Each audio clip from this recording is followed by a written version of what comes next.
maayos, kwentuhan tayo. Ayun, pero wala umupo. Okay. Want to throw the first question? We have a question from Bobby Ricantina. Yes, sir. Hi, sir. The Manila Bobby. Politico. Okay, Direk, in what way were you inspired to shoot this series? Siguro yung what inspired me is to make it our own. Kasi syempre marami nang nagawang adaptation sa Pilipinas.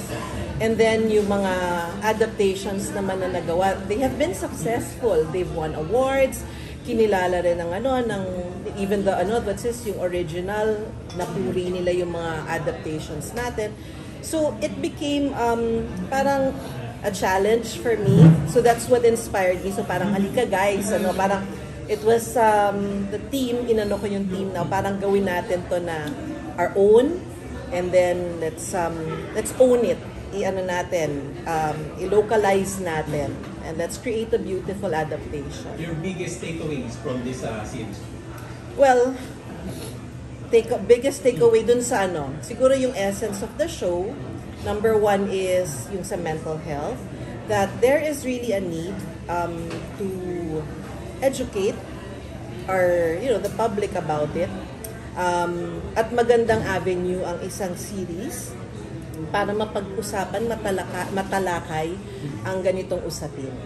So that's I think it's a big there's a big need to discuss it, and magandang opening ito pagsimula ng pag-uusap ng issue on mental health in our country.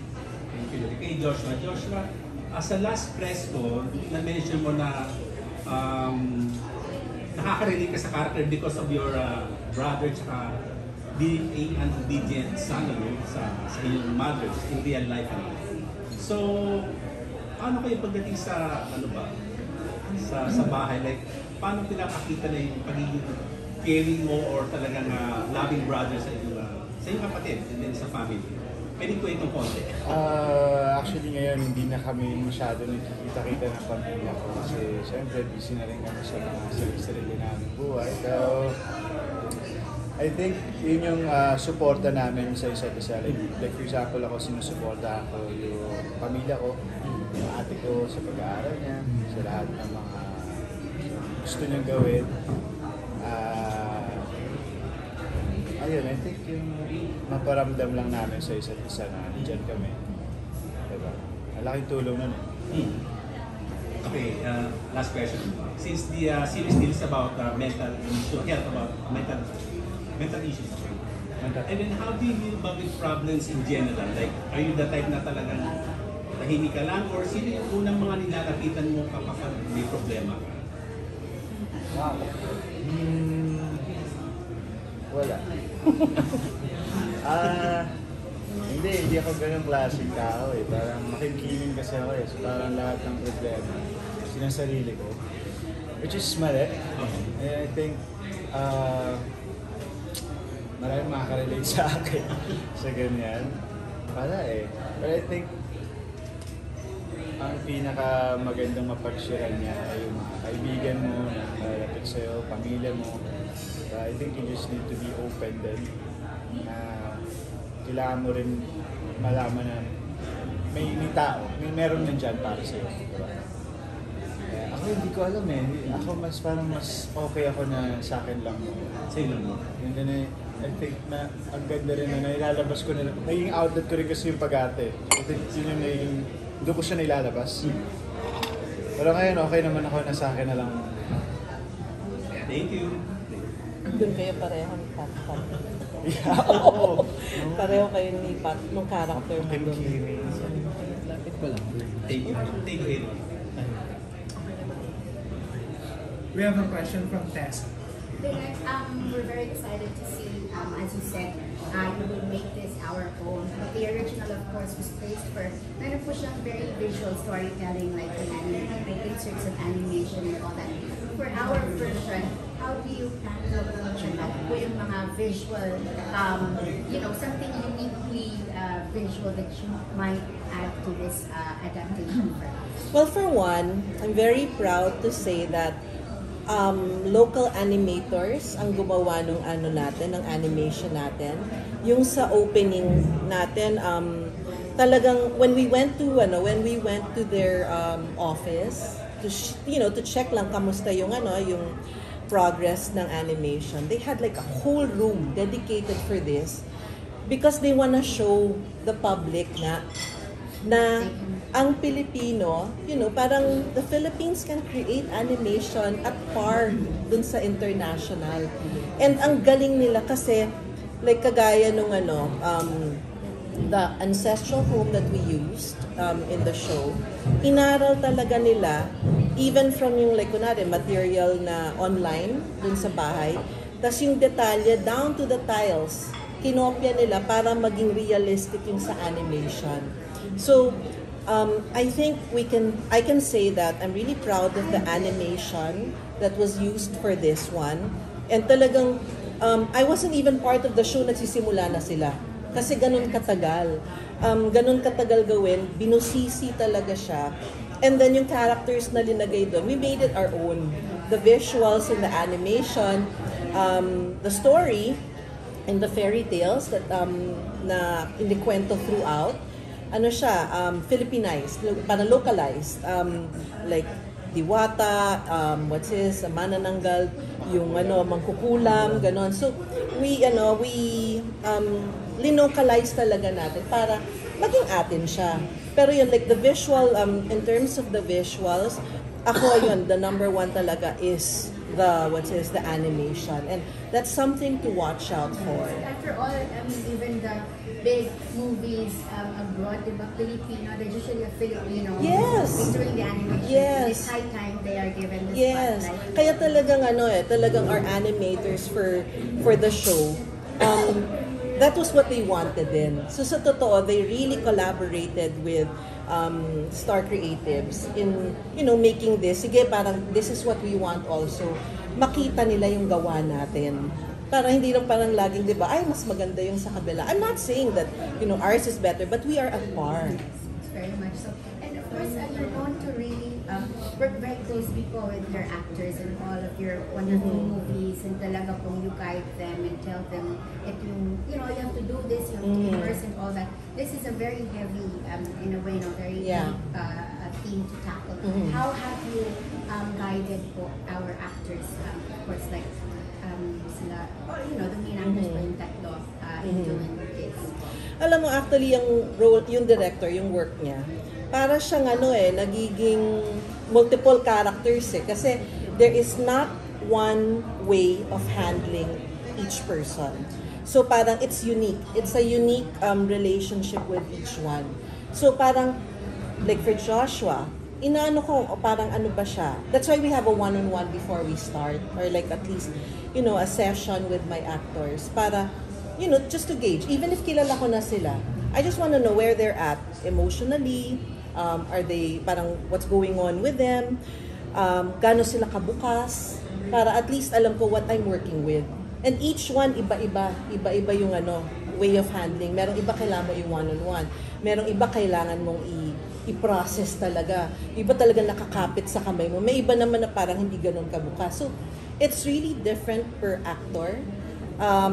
Pero, I'm so blessed, and I said this in the MediaCon, na yung mga artista ko dito sa show na to, napaka bukas nila and trusting, and that's why it made my work easier. At saka ang gagaling nila. So alam mo, parang in terms of guiding them, the chemistry is there.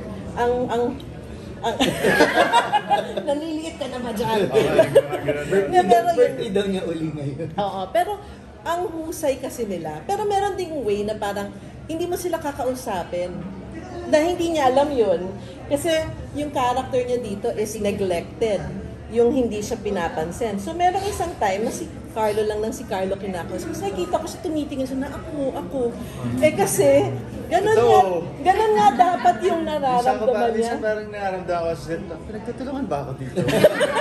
Pero, yun, hindi ko kailangan sabihin sa iba na, wag natin Pero it's me making you feel that because it helps you get into the emotion of the scene. Left out, bakit ako hindi? Bakit ako wala? Parang, and then there's that look of want, of need, parang gano'n, di ba? Nalala mo yung, basta yun. Pero, meron ganyan na, parang, depende sa tao, depende sa character. So, it was such a, yun lang, masaya yung naging experience with my actors in this show. Kasi nga parang, ang complex ng characters nila. Nakakaano rin, parang ako, oh my gosh, ang dami nilang characters, lahat sila, iba-iba. Pero, because ang gagaling nga nila, it was easier for me to, to help them, to guide them. So, hindi na kailangan magtampo ni Joshua na hindi mo siya pinapansin. May dahilan, may dahilan. Huwag ka na- Pero kahit gano'n naramdaman ko, feeling ko naman may dahilan yan. And it's working, gumagana sa akin. Na napapalabas naman. Siguro naman. No? Oo naman. Oo naman. Joshua, for you naman, how's that? I've read that, you were looking forward talaga to working number one also besides direct with Anne Curtis. Can you describe, let us know lang what happened nung nag-meet kayo, yung mga, when you first had to work together, how did that happen? Siyempre nandun yung nahihiya ako, of course. Pero parang sabi ko, hindi, enjoy ko yung journey na to. Diba? Tanggalin ko yung hiya, may open ako. Kasi parang nag-enjoy ako nag-enjoy ako ka-work siya. Wala akong masabi. Ako,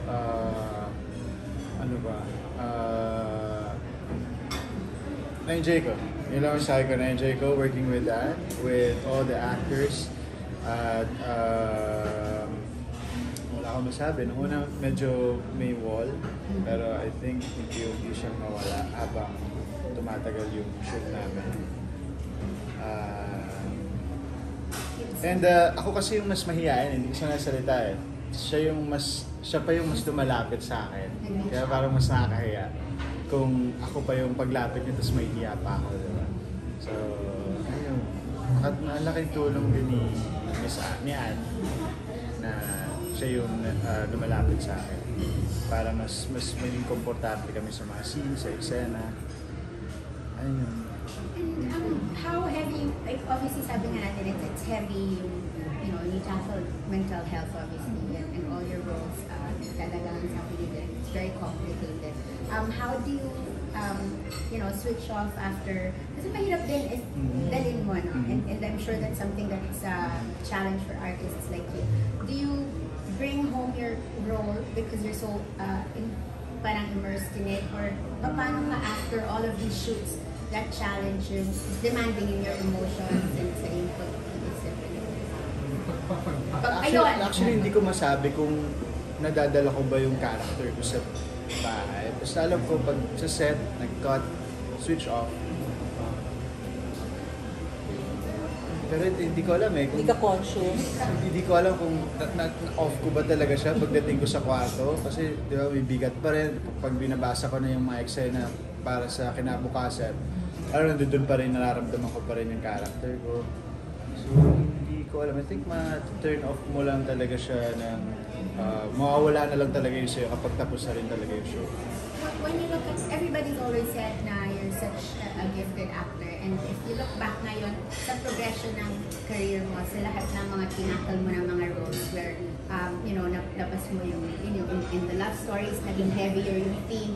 Ngayon, when you look back, ano yung feeling mo of fulfillment siguro in being able to be the versatile actor that you are now showing us talaga? Ano na feel? Ako, madam, ako just thankful, grateful sa mga blessings, sa pag-aalaga ng ABS sa akin. Kasi lahat ng ginagawa ko projects with ABS, talagang lahat may natututunan ako, lahat tawag dito, parang may natututunan ako. Lahat may natutunan ako. Lahat, yes, napupush ako sa limit ko, diba? Para mas galingan ko pa sa mga susunod na projects.